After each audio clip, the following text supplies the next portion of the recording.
Hey guys, Chris Everett here with the Indigo Podcast. Wanted to let you know that we've added the Indigo Podcast to Podbean, a top podcast app and hosting platform. Not only will you find us on Podbean, you'll find many other highly rated podcasts. Welcome to the Indigo Podcast, an exploration of human flourishing at work and beyond. I'm Ben Barron of Indigo Anchor and Cleveland State University. And I'm Chris Everett of Indigo Anchor. For more information, please visit us at www.indigopodcast.com.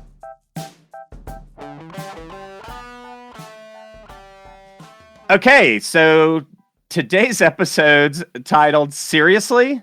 Another Zoom meeting? Are you kidding me? I tell you what, I've been getting a lot of those invites and having to participate in a lot of those, and some are good, some are not so good, right?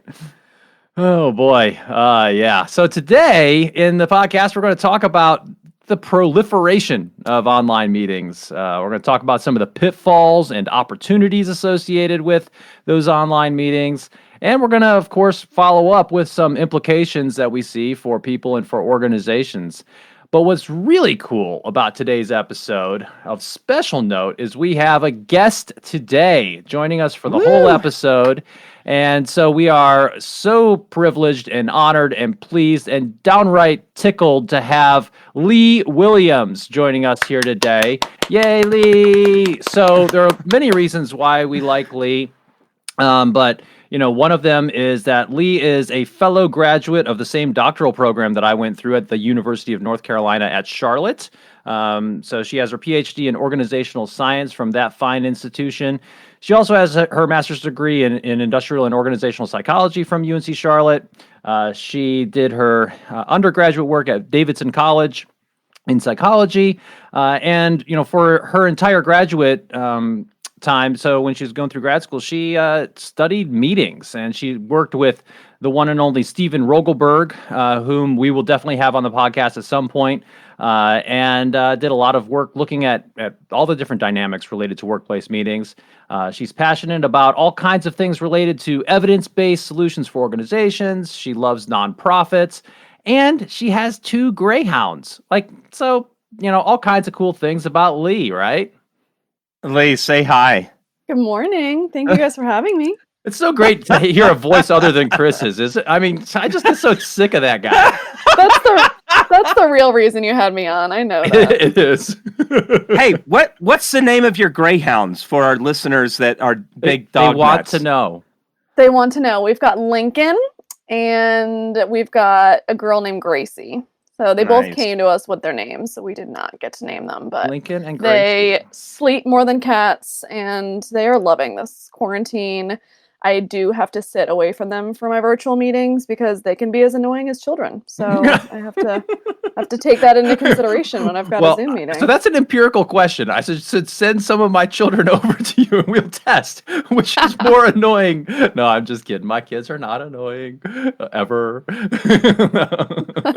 Listen, something I like about Lea is, you know, you can't just bring any academic onto the show. Right. You know, they couldn't hack it. No, we've actually had conversations with people to see if they might be a good fit for this, and we could tell right away that nope, they're not going to be able to handle it because either they didn't have a sense of humor, which you know is fairly incompatible with what we do, or they just didn't have a conversational style that allowed for the free-flowing, long-form conversation that we embrace here on the Indigo Podcast. You know, we're not about just getting short sound bites and superficial, you know, make your management amazing with Windex and 3 easy steps type thing, right? So yeah, like we had one person that said they wanted to give us the questions that we would then ask them, and so they could give a canned answer. Ouch. Yeah. Boring. So if you're PR marketing for one of those yahoos, you might want to bark up another tree. Yeah. But anyway, Lea can hack it, and she gets it. She's pragmatic. She knows the stuff. She has experience within organizations. She's not just sitting in the library, you know, K through 12 and straight up to PhD, right? Yeah. So anyway, so let's go. So let's talk about the proliferation of online meetings. So first of all, we said, seriously, another Zoom meeting. I think Zoom's like the Coca-Cola of of meeting platforms, because like in the South, it's like, oh, would you like a Coke? What kind of Coke would you like? I'll have a Pepsi Coke. I mean, that Pepsi execs are like, Gah! And it's just like Google tried to launch their own Facebook at some point. I mean, there's Google Meets, there's Zoom, there's all these different platforms, but pretty much I guess it's a Zoom meeting almost for a lot of people at this point. Yeah. So, getting into this idea of there being a lot of them, Lee, there's not a ton of data out there, but what do we know a little bit about this proliferation, or at least the upsurge from Zoom's perspective on these online meetings?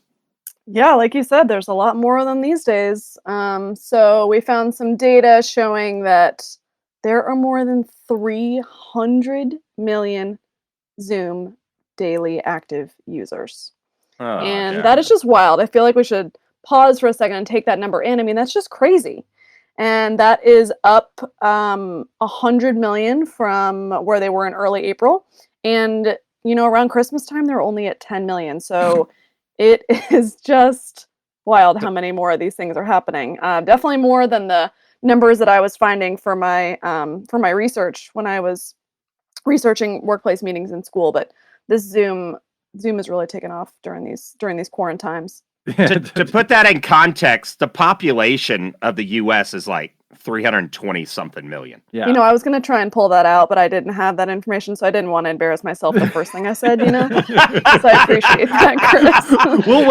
We'll wait till later in the episode for you to embarrass yourself. Thanks. That'd be like every jack wagon logging on at least once a month. And so that means like, infants, they probably don't have too many Zoom meetings. So yeah, well, I think when they say 300 daily meeting participants, that does take into account, some people have multiple ones a day, right? So they get counted again. But regardless, I mean, that is a lot of activity, and that's just on Zoom, which seems to be one of the more popular ones right now, but doesn't take into account the other online meeting platforms. And like you said, Lee, up from just 10 million back in December. I mean, holy smokes, that's crazy. All right. So maybe it's not just our imagination. It's not that, we just think we're in a lot more meetings right now. Yeah. Well, so let's talk about why, right? Yeah. What the heck? Why on earth are we doing a lot more online meetings? Lee, what's the obvious one? Like I said, these quarantines, Quarantines, love it. Yes, that's one of my favorite phrases.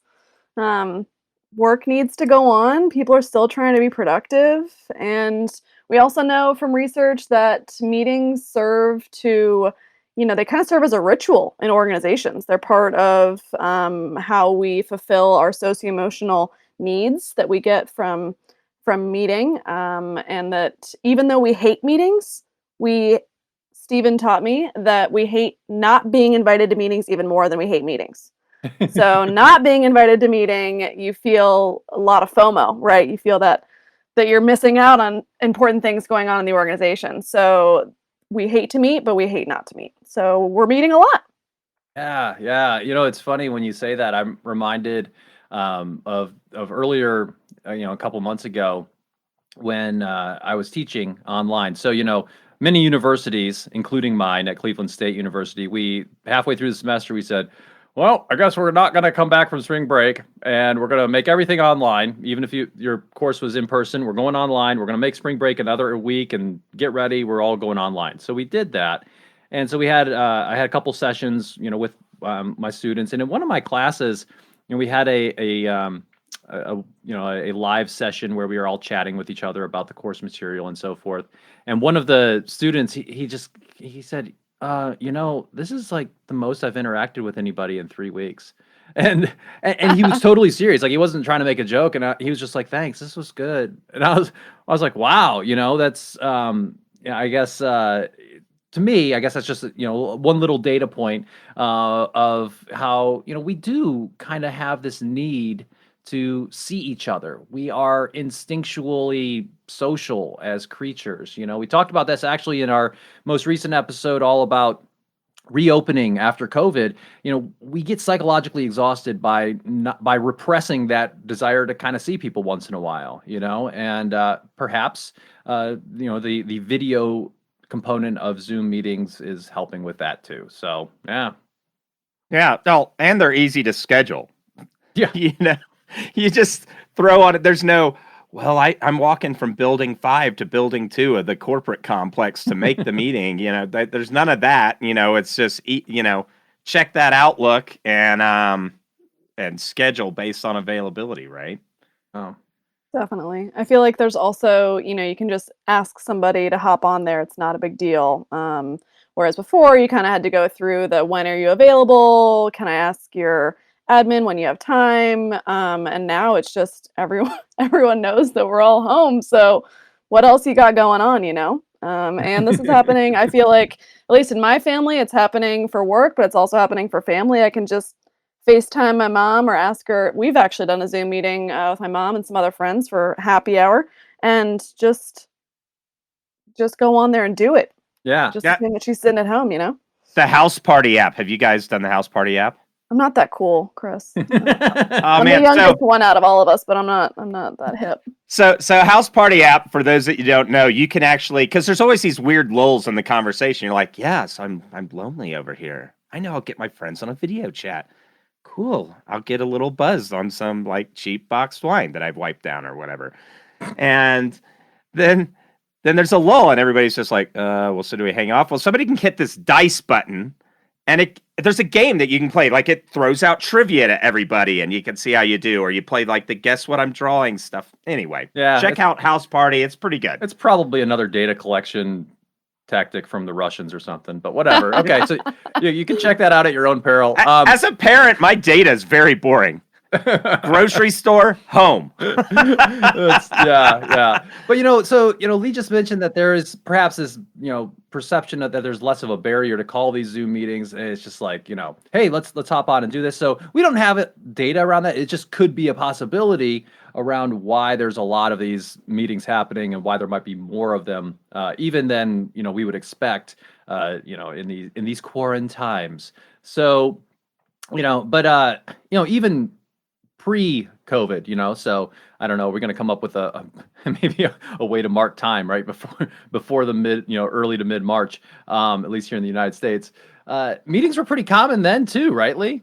Absolutely. I started every single paper that I wrote in graduate school with every day there are more than 55 million meetings, and I cite the same paper. I think that was from 2015. So usually the next part of my sentence is that meetings are likely on the rise, and that number is much likely higher. I say it in a super academic way, but yes, we've experienced a lot of meetings, and even more around the world, most of which have been in person before, but that's really changing. So so the nerdy way that I used to write, and I prefer to say that is workplace meetings are a ubiquitous feature of organizational life, right? So that's another intro line that I've used for sure.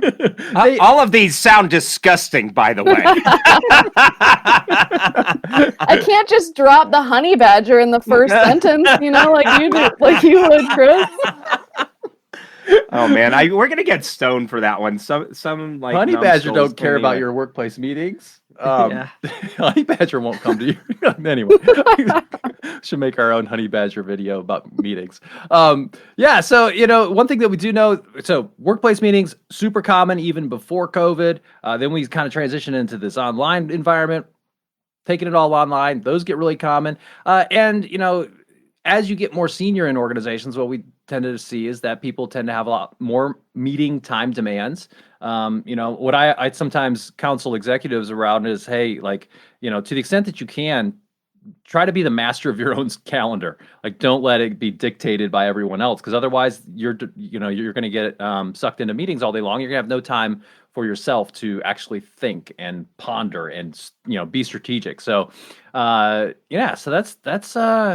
that's kind of a grim picture if you're a person who doesn't like meetings. Yeah, so I feel like I get on these meetings and it's a mixed bag, right? Sometimes you really got to exchange some information. It's good.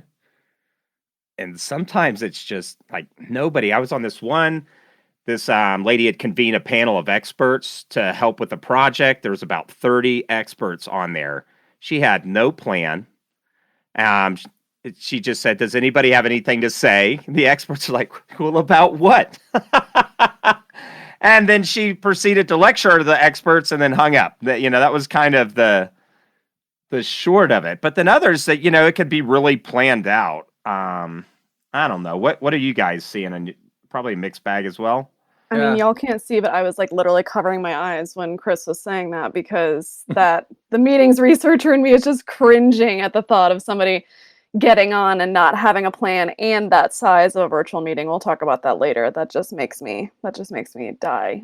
There's just no way that can be effective. So I haven't experienced any huge meetings like that sans plan, but have definitely experienced the awkward silences, and then the moment when it's a Zoom meeting, when I felt like if it was a conference call, then there'd be like less pressure. So that moment when you get the Zoom meeting invite and you felt like it was going to be a call and you've got to get dressed, and definitely experienced some of that. So Sure.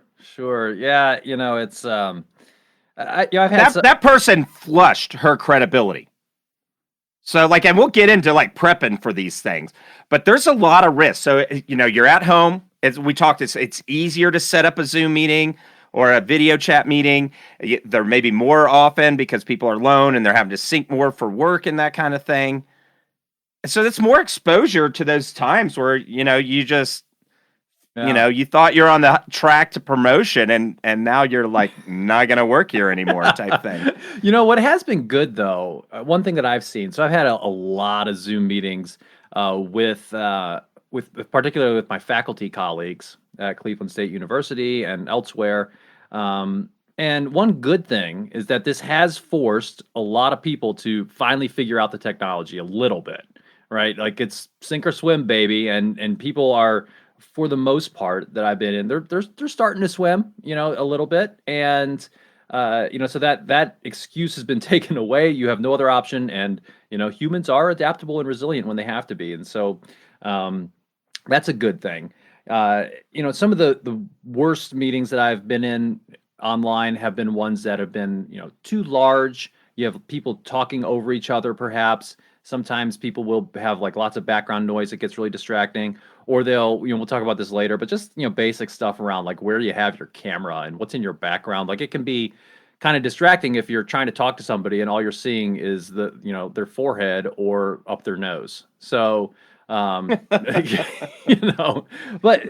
I would say that a number of my experiences have been decent, and so anyway, why don't we move on now and talk a little bit about some of the pitfalls, some of the opportunities that exist with regard to these online meetings.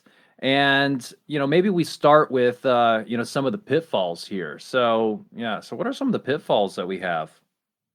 Well, I mean, access to the tech, right? A lot of the IT guys, so I do a lot of work with technologists and stuff, okay, they got sent home first. And then you're like, well, wait a minute. Somebody's got to issue out all these computers.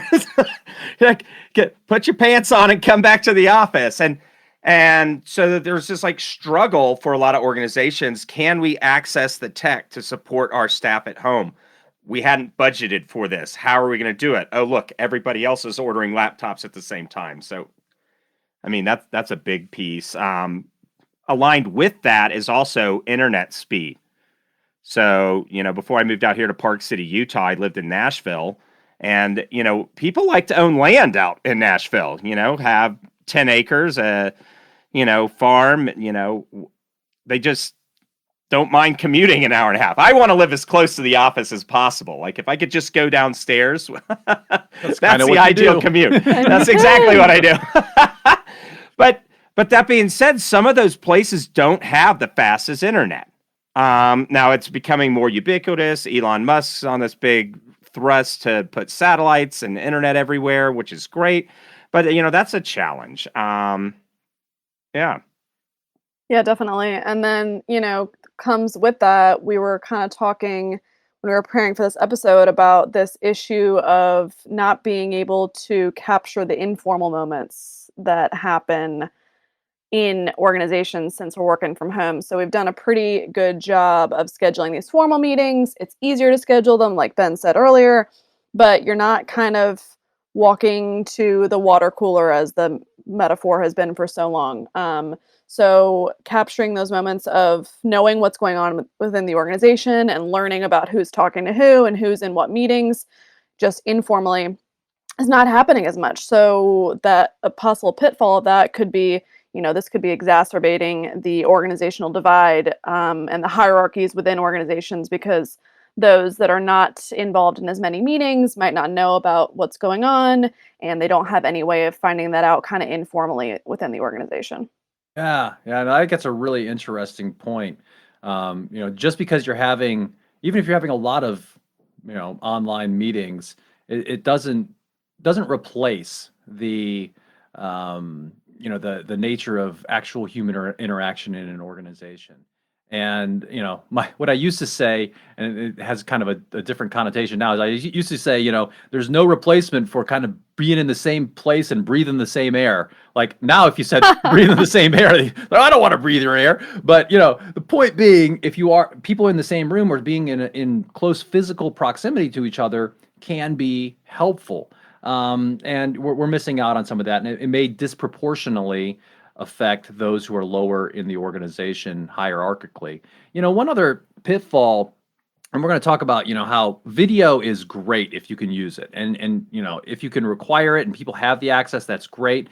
The tricky thing, and this is something we talked about in academia, is you got to be a little bit careful, or a lot careful, right, with requiring video when you're talking to people, because especially in a student population. So I teach at Cleveland State University, and we have a very diverse student body. We have a lot of first generation college students. And we have a lot of people. It's a cool place to be. And but you may not want to require people to show and they may not want to show like what their room looks like and that kind of thing. It might be. When I was in college, gosh, I mean, it's like, is this like a slum? And it was, you had cinder block walls. I mean, sure, just minimus, right? Sure, yeah. And so it's a little bit different maybe than in the working population. I don't know, but I think that's something to be mindful of. Like, we need to realize that not everybody has in their own home a perhaps designated spot for this. They may not have the ability to create kind of a curated environment for the whole thing. So just keep that in mind. Be sensitive to that. There's a big class element, and class gets signaled. I see it all the time in organizations. Like, oh, well, definitely dresses like a VP. He's straight shooter to there, right? And we had another episode where we talked about puncturing the perfect you.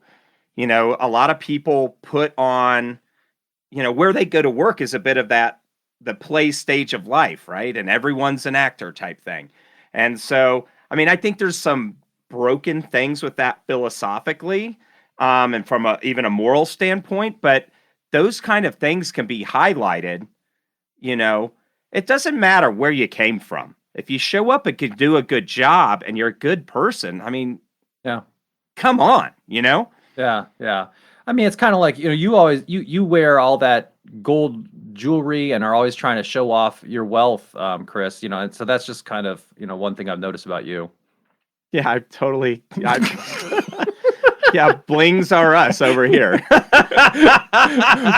For our listeners who don't know, that's not true. I typically, if I went into a shop that sold those like Mr. T necklaces or something, those big gold necklaces, yeah, they'd throw me out. They'd be like, listen, if you wear that stuff, wearing that stuff's not going to be cool anymore. Right, because being cool is a big priority for both you and I. I think we're both failing. I mean, I gave up. It's unobtainium for me, I knew that joining this podcast, so that was, I had to try and be as cool as y'all. Yeah. She was like, "Oh, this is going to be easy. These jack That's why she put on her suit just for this recording." That's right. So pitfalls with meetings, right? So we have these online meetings. We talked about a handful of these things: access to tech and internet speed, video complications. It also disrupts that ability for us to have that informal communication. What other pitfalls might there be? Yeah, so unfortunately, part of the pitfall that kind of is the opposite side of what we were just talking about is that we find that we try to advise people as meetings researchers, right, to, really be prepared for these meetings and be able to take these meetings in a quiet place, especially when you're working from home, But, I know that's a sensitive topic, but I think that that is something that I think people are thinking about more now. But at the beginning of this, I don't think that people were preparing for virtual meetings as much as they should be. And that can be problematic, right? So you're still asking people to give you their time. And you want to be as prepared for that as a meeting leader as you would have been in person. Hopefully when you're walking over from building A to building B, you're thinking about the agenda and how you're going to conduct this meeting and what you want to get accomplished. Hopefully you have sent an agenda already and you're thinking about what you want to get done and how you want to conduct the meeting. And those things still apply to virtual meetings. At least we hope that they do. So definite pitfall is when people just kind of get on there and say, oh, I forget what we were supposed to talk about today, or I'm still thinking about my other meeting. That is definitely something that can happen as we go back to back with these virtual meetings and just not being as prepared as possible. So we'll talk about some of the implications that we have and what we want folks to do in that regard, because it can definitely be a problem. We still need to get things done during these meetings, even if they're in a virtual format. Well, yeah, and you got to get stuff done that's not meetings. I'm seeing because everybody's at home, everything's kind of nebulous. Maybe a lot of people's workday starts whenever their first meeting is, and then, if they have kids, it's a different. Those kids wake up no matter how late you go to bed, right? So you have all this thing. So everybody's talked about the Groundhog Day effect, right? And things are just swimming. Time becomes, like, oh my gosh, I put the kids to bed and I've got 2 more hours to do. What is this? And then maybe productivity changes because you have to sync virtually more and those kinds of things. So you got to watch out for workday creep, right? And this idea of the meeting hangover. Lee, what's a meeting hangover? I think that's Ben's favorite phrase when it comes to meetings research. I think it is. That's what I call it. So we do. Is that why you have a whole handle of scotch because the meeting's so bad? And you have a meeting hangover? Hair of the dog, right? No, there really is this. There really is in the research. There's this idea of meeting recovery syndrome, and it's a real thing. There's a lot of research on it, and what it shows is that once we get done with a meeting, we're not instantly done with a meeting. So we'll have a meeting, and then when we're kind of walking back, we're still talking about the meeting. We're still thinking about the meeting. We're going on our computers and going on the chat within our organization and talking to our coworkers. Oh my God, you'll never guess what I heard in this meeting. And we're kind of still part of the meeting, and that is definitely a meeting hangover that can exist and definitely impacts our productivity. So I think there's research showing, and I could be wrong, but I'm pretty sure there's research showing that there's a negative relationship between your productivity immediately following a meeting because you're still experiencing this meeting hangover. Yeah. Well, yeah, because you're there and you're like, man, Filson had his fly down for that whole presentation, and I don't even know what was on those PowerPoint slides, for the in-person. I'm sure that's what the research shows. That's probably what it is. Because we would talk about this saying in the Army, because you try to put a directive out or something. You have a meeting with key leaders, and then you check up 2 hours later. Hey, so you'd ask something to the key, and they'd be like, huh? And you're like, wait a minute, I had the agenda. I had some of you brief me back. I asked spot questions. We had an engaging interactive activity. But, if I said, hey, did you know the colonel got caught cross-dressing or something, and there's pictures of him on everybody, all 1,000 people would know about that in 1 second. Well, yeah, so it's funny, but I think this is something that comes out of the meeting research, and I think we could consider a theoretically or perhaps even empirically backed suggestion is, being boring and routine as a leader in general is not very memorable. And that's why, so you don't have to, spread gossip about people, right? Or share salacious details about people's personal lives. But I think if you can break up routines and if you can be interesting and have some energy, that goes a long way in helping people remember things, right? Absolutely. Yeah. Sorry, Ben. I didn't know what you were saying. I was just texting my friends right now. Right? Have you guys seen that in meetings? You can tell they're looking down. They're like, that jackwagon's checking Facebook or texting somebody that I got a booger hanging out of my nose.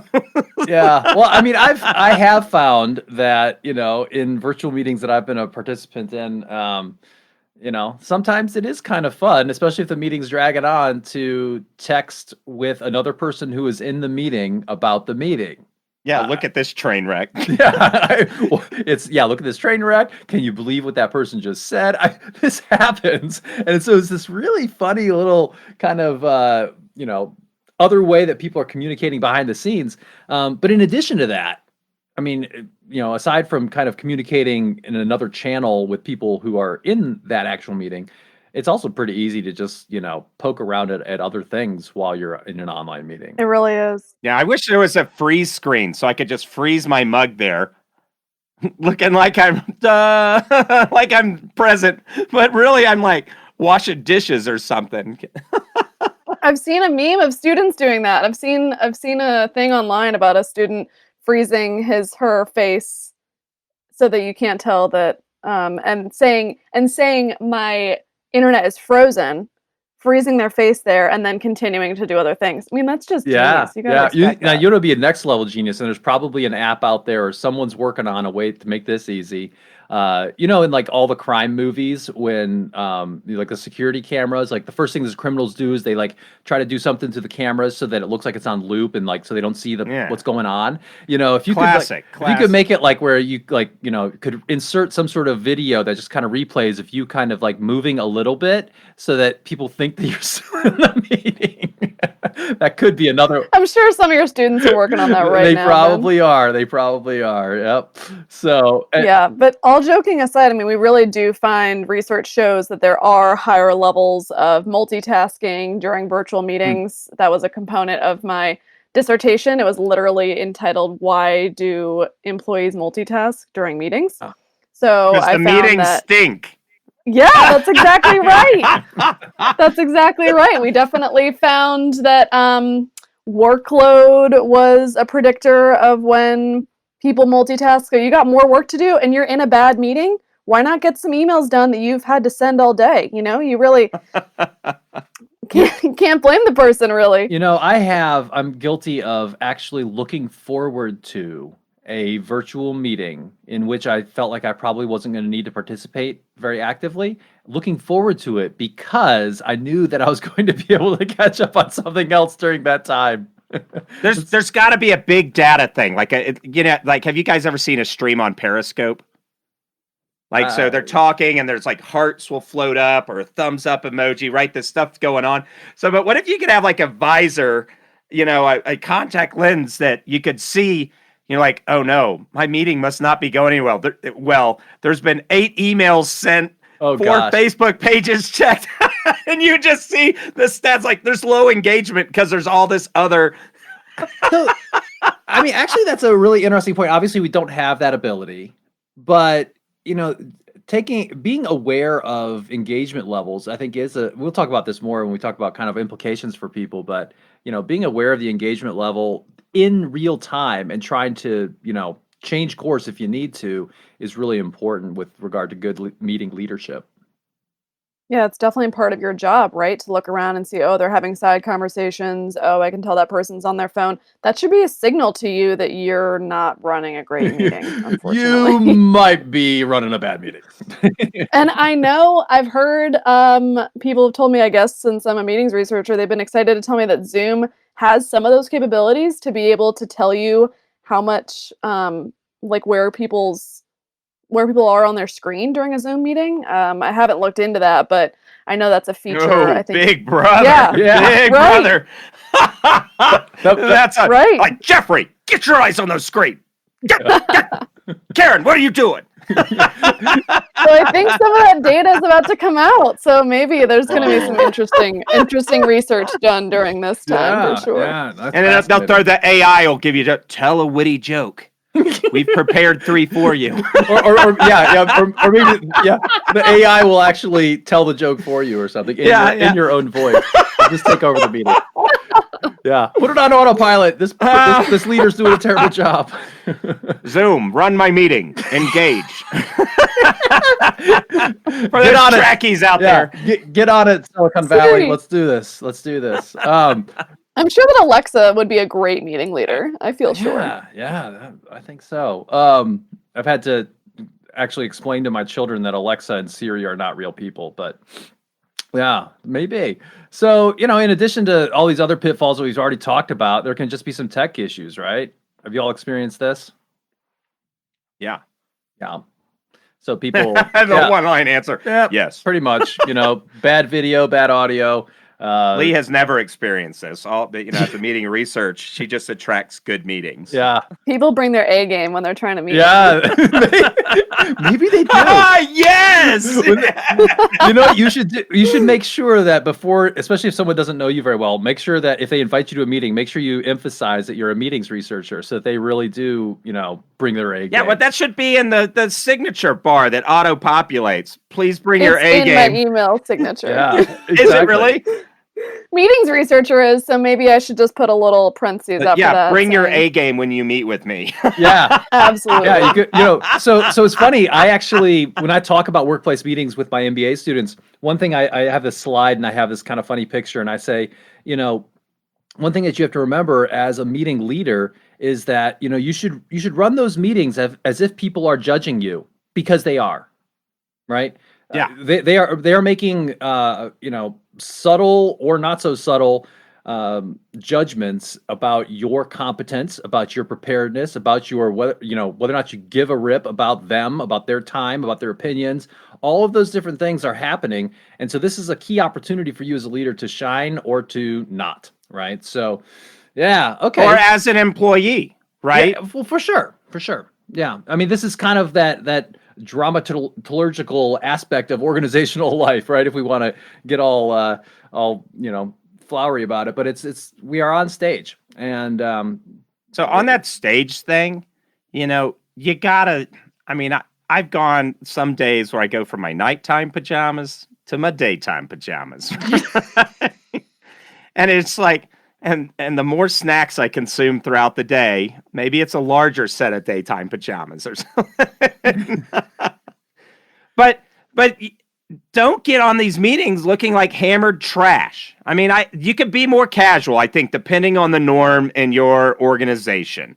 And it's not just for leaders. If you're wanting to get a promotion, because think how long, it's been like 3 months now that a lot of people have been doing this.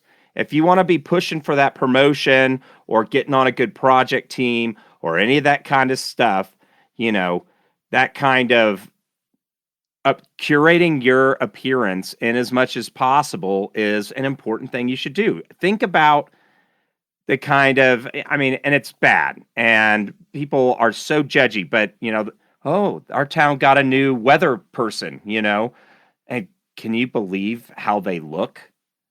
And I hate that stuff. I hate celebrity stuff. I hate all that kind of trash. But if you go to the top Google Trends stuff, which Ben and I do when we want to feel bad about society sometimes, well, you go there and it's like Kardashian and sports stuff. And a lot of that media and stuff and the kind of media people consume is very visceral or surface focused, right? Yeah. And so just take a few steps. It'll go a long way.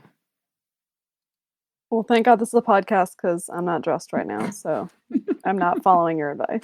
You're clothed, you should say.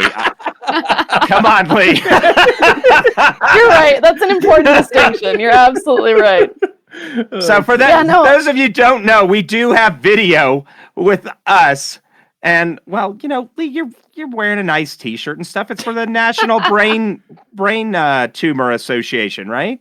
Society. That's right. Yeah. I'm just trying to promote my love for nonprofits. Yeah, that's awesome. So. Absolutely. No, but people really do need to, especially now that this is not just I think when it was just a 3-week thing and we were kind of finding it acceptable that people didn't know how to operate the meetings and kind of deal with those tech issues. I think we were more accepting of folks not being prepared in a physical sense for these meetings, but it's kind of time. You need to figure out where you can put your video and, if possible, even though to counter to Ben's point earlier, trying to find a spot that you can have some quiet time to really be present for the meeting. I think that is kind of the big takeaway here is being a steward of others' time. Stephen talks about that a lot in his book. Ben, we haven't mentioned Stephen's awesome book. I'm sure he'll talk about that when he's on the podcast, but The Surprising Science of Meetings is a book that my advisor wrote about meetings and meeting effectiveness. And one of the things he really talks about when you're leading these meetings is being a steward of others' time.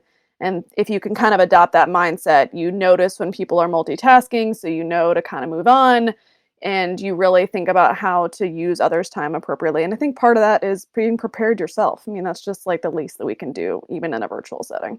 Yeah, which, anytime you break up the norm, the regular drudgery of stuff, people's mindsets change a little bit. Like, even if you decide, hey, instead we're going to do our meeting in the cafeteria rather than at this conference table, that will disrupt some of how people know, very quickly they'll know where to sit, and everybody sits in the same place. Like, it's, high school cafeteria rules all over again, right? So when you disrupt that, this is a key opportunity for you to curate different meeting norms, right? So, and Lee's over here laughing because I use the word curate too much. You got a 7-word vocabulary, Lee. I already used visceral today. But anyway, you can make different norms here, which I definitely recommend you pick up Stephen Rogelberg's book, The Surprising Science of Meetings. There's a bunch of shibboleths around meetings that just aren't true. He addresses those in there. But if you're always concerned that one person doesn't participate a lot, maybe there's just a quieter personality and a team full of loudmouths like me.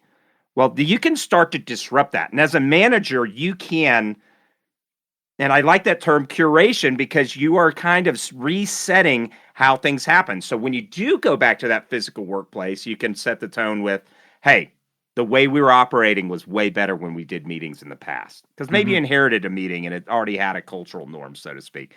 And that could be super helpful. That's right. That's right.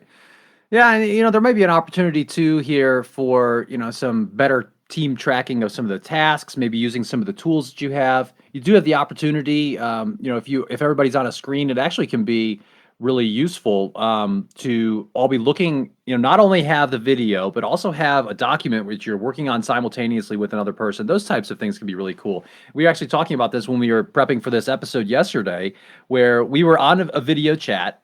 We were using Google Meets. So we were not using Zoom, but similar type of thing, right? So we could see each other, we could hear each other, and then next to that we had a shared document that we were all working on at the same time, and that can be, and I think it was actually more productive than if we had been in person. So that's one opportunity that you have here. But some prerequisites for that: people have to be familiar with the technology. You have to be able to orchestrate it well, and also you can't do this with 1,000 people. You got to have this be a reasonable size. So we'll talk more about size and so forth of your meetings here in a few minutes. So, but it can be fun, right? So you always did the drudgery. This is how, and then people are given the options to use different tools, different ways of collaboration. That's kind of an agile process or thought of, hey, self-organizing team. So maybe you put out to your teams rather than dictating. Now, if you've got like a very stringent IT policy, I get it. But for some of you, the opportunity to be like, guys, why don't you spend some time doing some research? What tools should we be using? How can we collaborate better? And you can start forming better relationships than you did even while you were together. Yeah, yeah. So we've talked about this proliferation of online meetings for obvious reasons, right? And we've talked about some pitfalls and some opportunities associated with those online meetings. Now let's move into talking about, what does this all mean? What are some implications that this new reality, these technologies have for us as individuals, have for us as leaders, have for us as organizations? There's a lot there. There's a whole book full, at least, or hundreds of them. Yeah. I think that one of the things that we've been mentioning kind of throughout the show is this idea that we really do need to set these norms for virtual meetings. One of the things that I really feel passionate about is, as a meeting leader, you should have a discussion about multitasking during these meetings. I know that I'm biased, but that is something that's really important, and we know that it's highly related to meeting engagement and meeting satisfaction. So there's always the one person that isn't able to turn on their video, and sometimes it's not because they can't or because they're embarrassed by their home conditions or anything. It's because they haven't prepared for the meeting and so they're driving. Yeah. And so there's always that person that doesn't, and I resent that person every time because I know that they're multitasking, right? So I think that meeting leaders should, if they haven't already, take a step back and say, hey, what are our expectations around how present you're going to be for our meetings, and trying to decrease some of those behaviors that we don't want, like multitasking. Yeah. That's right. So what about size, Lee? Yeah. How many, what do we know about meeting size? Well, we know that more is not better, right? So there's research out there in the teams literature showing that an ideal team size is somewhere between 6 and 8 people. Now, is that realistic when you have a team that's larger? No. So there's definitely an ideal team size, but there's also what we are dealing with in reality. But I feel like there's opportunities for folks to be creative and try and still keep these meetings small. So if you have a team of 25 people, maybe you can just take a representative from each of your departments to participate in a meeting and kind of rotate who's participating from week to week. Because like we said at the top of the show, we know that people hate meetings, but they also hate not being invited to meetings. So if you're going to try and reduce team size, tell folks why you're doing it. Tell folks that you're trying to be stewards of their time and trying to make the meeting as engaging as possible. So you're trying to be mindful of size, because we definitely know that there's a relationship between size and engagement. So the smaller, the better, the more interactive. That's the ideal situation, but I think you can be creative in how you achieve that. Yeah. And so speaking of meeting size and multitasking, this is something that you studied a little bit, right, Lee?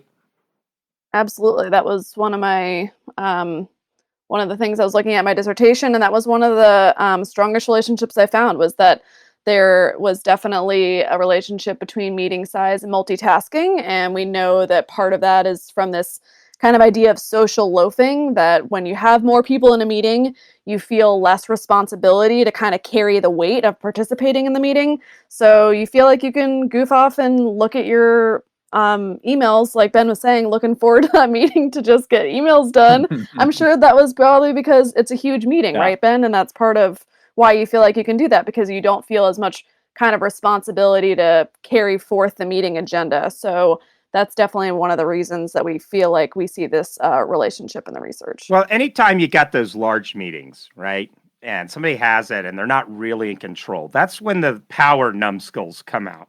Yep.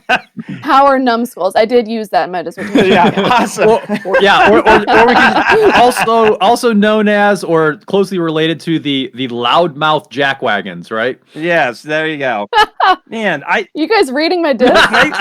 my sissy cussing game is like on point. Okay, So anyway, because people are social loafing, and so that's a prime. And somebody be like, all right, let's engage and charge. And it's not always a meeting organizer, because if the meeting organizer had it put together, there wouldn't be room for somebody to take charge of that meeting and, roll over them. Right. Definitely. That's right. So I guess one implication here for people in these meetings is be mindful of the size. If you increase that size, you're going to increase the probability of people multitasking, of people not being engaged. This is similar to face-to-face meetings, but we've got to remember that just because we can invite everybody and their brother and sister doesn't mean we should in the virtual context. Absolutely. Yeah. So what are some other things that we can think about with regards to implications for individuals here? So Stephen Rogelberg, he wrote a post on LinkedIn that we'll link to this in the show notes, and he took some of the ideas from his book, The Surprising Science of Meetings, and adapted it to some degree for the online meeting. But one of these things was about whom to invite. Why do we need to be concerned about who we're inviting to the meetings? Well, we definitely need to think about what voices we need to be a part of those meetings. And like you said, I think that people need to be cognizant of thinking about that really carefully. It is easier to invite a bunch of people to a Zoom meeting because, it's just easy to we can have a ton of these voices and people can just put themselves on mute and just sit there. But do you really need to have all those folks? So that kind of goes back to that meeting size. But I think it's just thinking really critically about who you need to have as part of a meeting to get done what you need to get done. And that kind of leads into this idea that we still need to have meeting agendas. We need to be thoughtful about meeting agendas. One of the things that I found really interesting in the research is that just having an agenda does not necessarily lead to higher meeting engagement. Why? Because if an agenda is just recycled week to week, it's just like not having an agenda. So people always think, oh, I'm running a good meeting. I've got this agenda that I always use. Well, if you're not refreshing that from week to week, there's no point in even having it. So I know you'll get it's a Newsflash. standing meeting invite. So weekly at 3, and the meeting agenda is attached, and it's the same agenda from 8 months ago. Nobody even looks at it anymore, right? that just makes me cringe. Absolutely. Yeah. You really need to kind of this idea of being a steward of others' time. You've got to think about what you really need to get done in that meeting. And I think that one of Stephen's newest ideas is really cool. It's this idea of maybe framing your agenda around questions that need to be answered.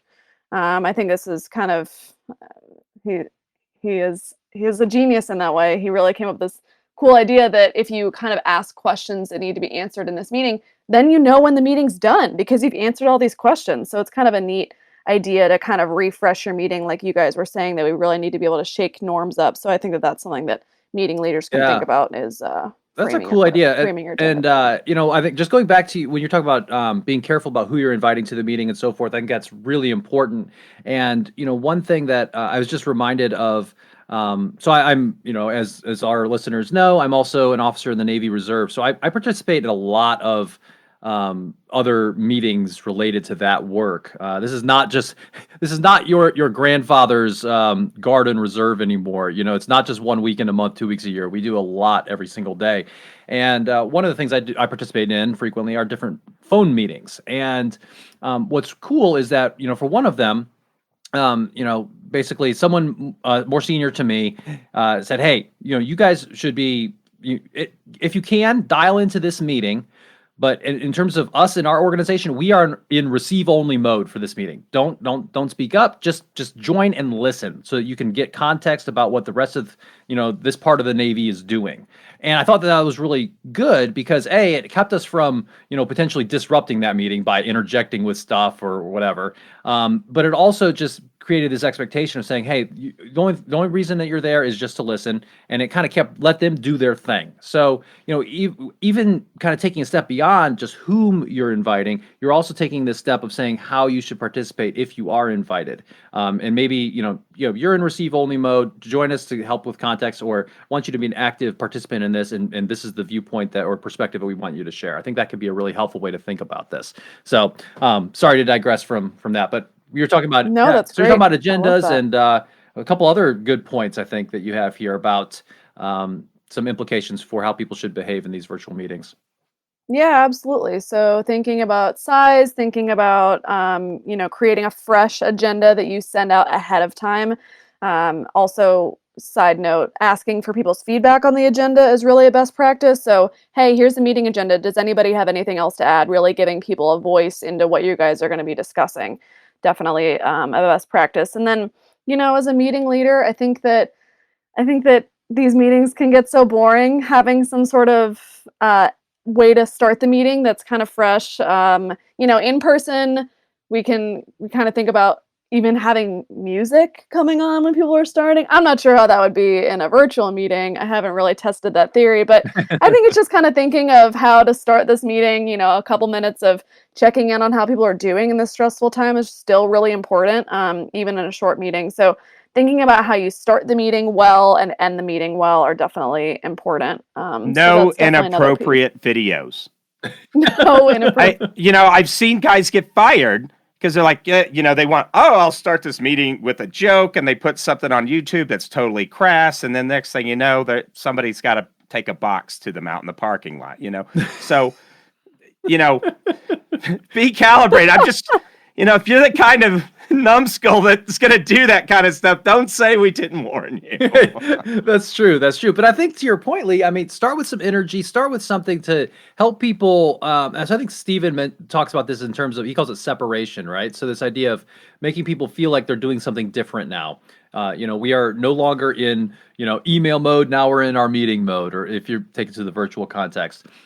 And, to the degree possible, if you can kind of have that little buffer where it's like, hey, let's start in a little bit different way. Don't be boring. So one thing I did with, some of my online meetings with my classes recently is, starting off our session with, just checking in with people and saying, hey, I want to hear a couple good things that have happened in the past week, right? I do this in person too, sometimes in my classes. It's just kind of fun. It gets people kind of engaged and thinking a little bit and out of their everyday life mode. So I think that's an excellent suggestion. Love that. Definitely. Other things we can think about for best practices, being an active facilitator. So that is definitely, even though we're in this online format, I think that people need to think about how they can do that, right? So Chris was talking earlier about somebody that never participates, maybe surprising somebody on a meeting, maybe not so good. But if you can kind of warn him or her ahead of time that, hey, I've noticed that you've been kind of quiet in the last few meetings. Would it be okay if I tried to bring you into the conversation so that you can really get in all the voices? Again, calling them out on the spot probably will just increase their anxiety that they have and why they haven't been participating. But reach out to that person and say, hey, I noticed that you've not really been participating. Would love to hear your thoughts. Kind of give them a warning and then try to bring them into that meeting. Be a really active facilitator. If it's not video and it's just audio and you have a lot of folks on there, maybe starting with the norm of someone saying their name, or, if it's not a group that knows each other really well, saying their name, or maybe their position, do some introductions at the beginning. And when they do speak up, so that people know who's talking, there's always that awkward point of like, oh, I wanted to follow up on that, but I don't remember that person's name. So I can't really say following up on Chris's point. So, really figuring out ways to still be an active facilitator in these meetings. And I think that part of that is following that agenda, having a good agenda that really helps too. So. Awesome. I think I just want to foot stomp a little bit on and emphasize that point that you just made a few moments ago about, bringing people into the conversation and letting them know in advance, saying, hey, I want to call on you during our next meeting and really make sure that your voice is heard. And is that okay with you? Right. I think that's really powerful. Ben, you say, listen, you do push-ups. Well, why? If I can't participate, at least I'll be strong. Say that while you push. No, don't do that. Yeah, don't do that. No, but this is a really great way. So there are lots of reasons why someone may feel uncomfortable to speak up in a meeting. One of them might be just their personality. They're just kind of quiet by nature. Another one might be that they are a little bit unsure of the validity of their own knowledge or skills. Another one might be that they are really underrepresented in some way and feel like, oh, how do I fit in here, right? It could be demographically or other types of characteristics that make someone feel like they are different from the rest of the group. Maybe they're new to the team. Those types of things. And, I think a really wonderful thing that you can do as a leader is, like you said, Lee, in between meetings, have a conversation with that person and say, look, you have amazing ideas. You don't have to take a backseat to anybody. There's a lot of people who have a lot of opinions and are loud on this team, but I want to make sure your voice is really heard. And so next meeting, if it's okay with you, I want to specifically highlight and give you the opportunity to say a few things. Would it be okay if I do that about this topic, right? I think that can be really awesome. I agree. Cool. And I feel like that takes a page out of your teaching, right? I'm sure you have to do that with students all the time. Sure, yeah, because it happens. I mean, you have to create an environment in which people feel like they can take some interpersonal risks, and that's kind of the definition of psychological safety. It was something we've talked about on this podcast before, but. So going back to some of these different implications. So you talked about, being that active facilitator. Anything else that we can do for making our online meetings better? Gosh, I mean, I feel like I could go on for another hour. So I'm going to try and think about the other couple things I want to share. Yeah. But I think that something that people might not think about doing is checking in on how these meetings are going. So we're 3 months into these online meetings. Hopefully you're running them really well, or hopefully you're taking some of these tips that we're sharing now to how to run them better. And one thing that you can do is send out a quick survey. It doesn't need to be anything fancy. You can go on SurveyMonkey or just send an email to the group that you run a meeting for and say, hey, how are these meetings going? What's one thing I should start doing? What's one thing I should stop doing? And what's one thing I should continue doing? Checking in on how you're running the meeting, because that is kind of going back to that idea of being a steward of others. That's really checking in with folks. If you're open to that feedback, and you should be, checking in on how these meetings are going and what you can do better to make them more effective. Yeah. I feel like that is, Well, leaders that do that are really, yeah, top cream of the crop. absolutely. And the thing is that as the meeting leader, you're in the worst position to judge the efficiency and effectiveness of your own meetings, because you are hopelessly biased to think that you're doing an amazing job. And so, I mean, it's kind of or you're a person who has no confidence, and like nothing I do is worthwhile, perhaps, right? Perhaps, yeah. So getting that feedback is so important. Excellent point. Yeah, and then I feel like kind of ending this section, I feel like we need to talk about how to end meetings well. So, a couple things. Sometimes these meetings will just kind of end without wrapping up. And I think that taking 30 seconds, stopping sooner and say, what have we talked about today? And what are our next steps? It applies to in-person meetings as well, but definitely applies to virtual meetings too. So clarifying next steps, clarifying who the action items belong to. Hopefully you're doing that in maybe a shared Google Doc format or something like we were talking about earlier. So it's really easy to call out who is in charge of what. That's kind of a best practice. And then ending meetings on time. So I was in some back-to-back meetings yesterday, and one of them went 5 minutes over into my next meeting that was only 30 minutes. How annoying is that? I mean, has that happened to you guys? It has, yeah. And I think it's just kind of easy to do with these online meetings too, right? Just to be less cognizant of the time. So, well, and execs that have that referential authority or whatever positional authority within it, just say, "Sorry guys, I got a hard stop at noon." Boom, and they're done. And that sends a message about being prepared and being on time. Right. It does. Right.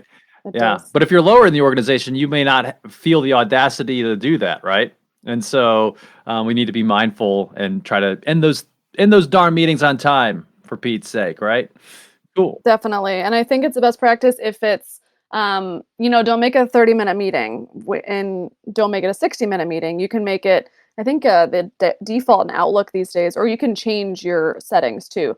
You can do that in Google as well. You can make your default 30-minute meeting into 25-minute meeting and your default 60-minute meeting into 50. Because even though we're not walking from building A to building B, we still need time to get a snack. Mhm. Chris needs time to get another Coke Zero. He needs time to Well, it's use like the restroom. when you're an undergrad in college, how long is a 4 to 6 page paper? What do you mean how long it is? It's 4 pages. four. Actually, Yeah. it's 3 1/4 with some font and No. edge margin wiggle, right? Mine Ben were sees six. through all of Mine were that. six. But I know, Ben, you're one of those. But here's the deal. How long's a 30-minute meeting? It's like 34 minutes. Yeah. Right? And so you got to be careful. Like if you can set the norm up, hey, we finished in 17, hey, that's it. We're out. Yep. Get this Absolutely. stuff done. So, pro tip from Ben, I did not know for the Zoom users. Apparently, you can press space bar and it'll mute you or It'll unmute you. unmute you. Yeah. So if you're muted and you're just sitting there, and as long as you have that window active, if you push the space bar, it'll unmute you. So you can just unmute, say something, then release on the space bar, and you'll be back to muted. Little pro tip for you.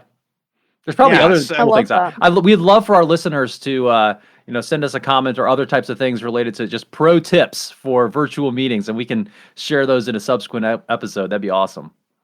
So, I love to learn as a meetings researcher. I love to Yeah. learn how to make things better. I did not know about the mute bar. Thanks, Yeah. Ben. yeah, here, PhD didn't even know.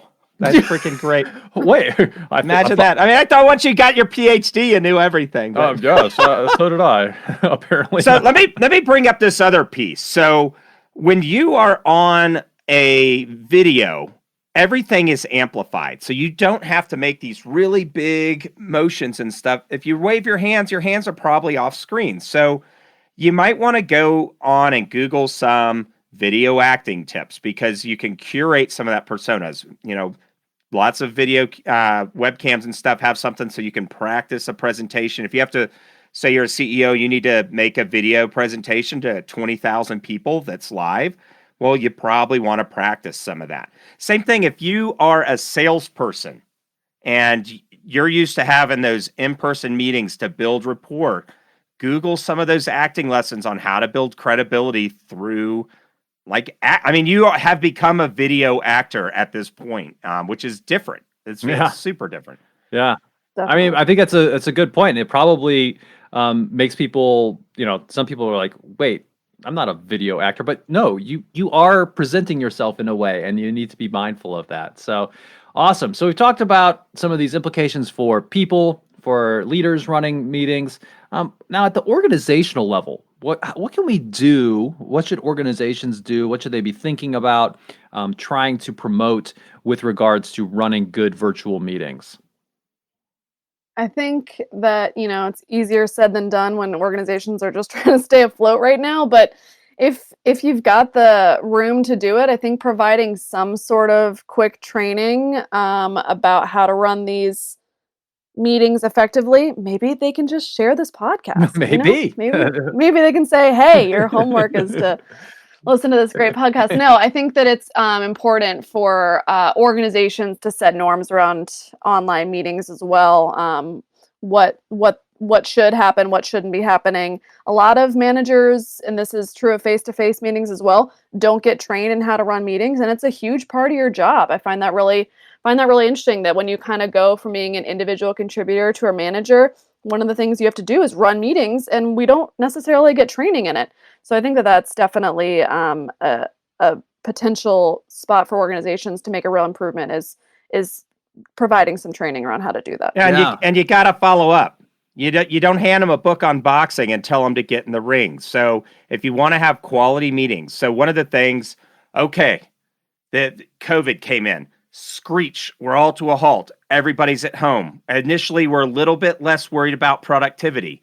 Okay, now we start to care about productivity. All of those kinds of things that go through, you can flush so much organizational velocity down the drain just by having garbage meetings. And so, once you've trained, you need to have maybe a way of assessing how those meetings are going, follow back, maybe somebody that observes and coaches some of that stuff. Those are techniques that can be used. If you've got new software tools and these kinds of items, you need to make sure that they're allowed by your security policy. If you've got certain client security and communication pieces, policy pieces that your managers need to follow to make sure that communication's confidential. All of those things, because now you're having meetings virtually with people that could be recording them and make you a little bit legally liable. These are the kinds of things, data retention policies, just there's a broader scope of things that need to be thought about. And one other piece I want to add, and, because we're kind of getting towards the end of the episode here, is this idea of, okay, we've already done this. Work from home is best. Everybody sent their employees home, and they said, oh, it's great. But then the few companies that followed up a year later said, well, it was great for the 3-6 months we observed, but then productivity went in the garbage again. And then they brought them all back. But now that we have this pandemic, people are going through that same process. And it's like they didn't learn the lesson the first time. Mm-hmm. But that being said, if this is the new normal for your organization, you're going to have to put guardrails on actually driving to done on critical tasks, getting projects finished, and those other pieces. One other thing on this.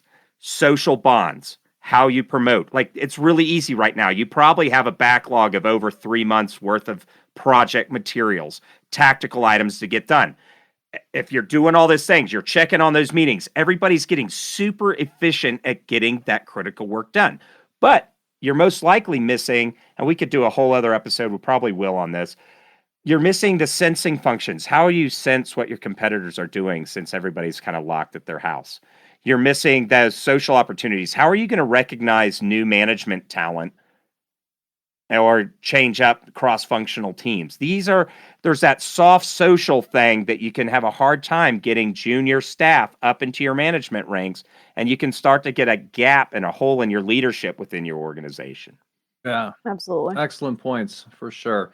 I think a couple of things that organizations should be thinking about with regard to meetings in general, and certainly right now with virtual meetings, is doing some assessment with regard to their meetings. Include some items about your meetings and how they're going and how leaders are doing into, for example, your 360s. So the 360s that that we do with Indigo Anchor for leaders. We have a handful of questions all about leading meetings, because that's such an important part. And people don't normally have that kind of feedback on how they're doing with that piece of their leadership. You could also include this in your, annual or whatever, however frequently you do some sort of organization-wide survey to see how this is going. And then, imagine that you would be able to break this down maybe by location, by level. You could see all these different dynamics about how different people in different parts of the organization are perceiving meeting health, if you will, and then be able to target some training or other types of interventions to potentially help with those different areas. So, listen to your people, right, Lee? Definitely. I know that Steven's done a bunch of speaking engagements around how to make better meetings, and he usually does ask how many folks in the room have meetings as part of their engagement survey. And I mean, he's spoken to hundreds, if not thousands of people. And I think he's gotten like 1 or 2 people to raise their hands, which is just wild for how much time we spend in meetings. I know we talked about this at the top of the show, but I mean, regular managers are spending 6 to 10 hours a week in meetings, and that time is not assessed by our engagement survey when a lot of other stuff is. So Yeah. I think that's definitely something that could be easy. Add 3 questions right. and start to get some. Well, we definitely have some questions on the Indigo Anchor organizational profile when we do surveys with organizations. We ask about meetings. It's because it is so important, as we've been talking about.